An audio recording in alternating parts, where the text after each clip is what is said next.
Nama saya Dr. Hartoyo, saya bekerja dulu di Rumah Sakit Jantung Harapan Kita, bagian operasi jantung. Dan sekarang saya bekerja di Rumah Sakit Mitra Keluarga Bekasi sebagai dokter anestesi. Proargi adalah arginin.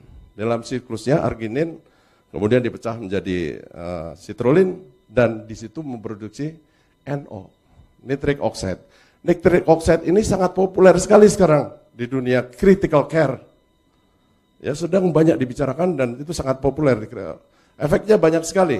Dulu pertama kali 25 tahun yang lalu saya sudah menggunakan nitric oxide. Tapi nitric oxide-nya itu diberikan dengan alat ventilator atau mesin napas. Digunakan pada bayi yang aspirasi mekonium, yang tersedak kotoran bayi yang keluar ke dalam ketuban yang hijau itu biasanya paru-paru tidak bisa berfungsi. Digunakan nitric oxide.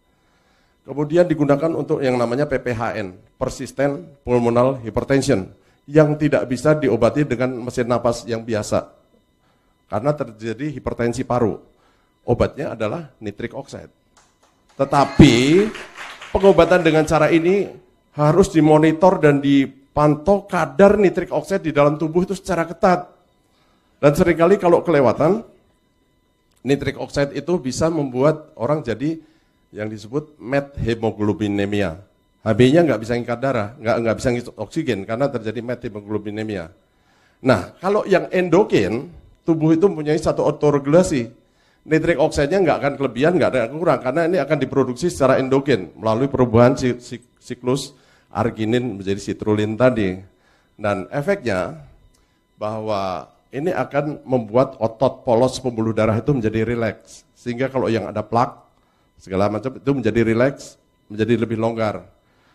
Sebenarnya nitric oxide itu diproduksi oleh endotel pembuluh darah, lapisan dalam dari pembuluh darah.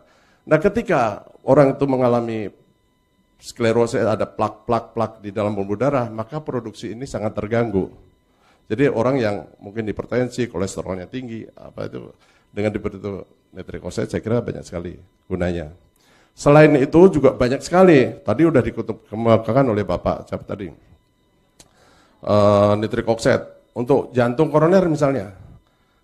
Kalau orang jantung koroner kalau lagi serangan jantung, angina pectoris itu minum pil yang taruh di bawah lidah, nitrogliserin atau isosorbit dinitrat. Nitrogliserin itu tujuan akhirnya nanti adalah diubah menjadi nitric oxide, menjadi NO juga. Jadi kenapa enggak kita sebelum kena serangan jantung kita perbaiki dulu nitric oxide di dalam darah dulu.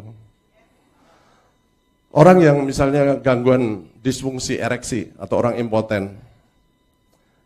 Kalau penis itu sebenarnya ada dua macam ya. Kita ngomong penis ada dua macam. Yang pertama adalah tipe muskuler.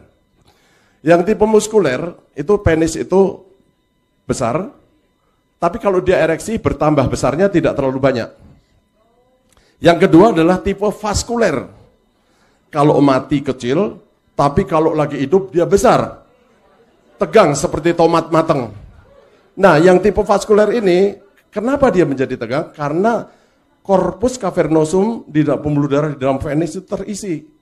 Nah, kalau pembuluh darahnya melebar atau vasodilatasi oleh karena nitric oxide, maka terisinya lebih mudah dan baik. Makanya dia bisa memperbaiki disfungsi ereksi.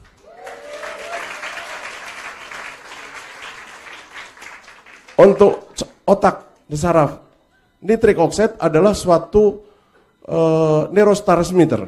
Dia adalah suatu pembawa sinyal pesan antara sel saraf yang satu dengan sel saraf yang lain.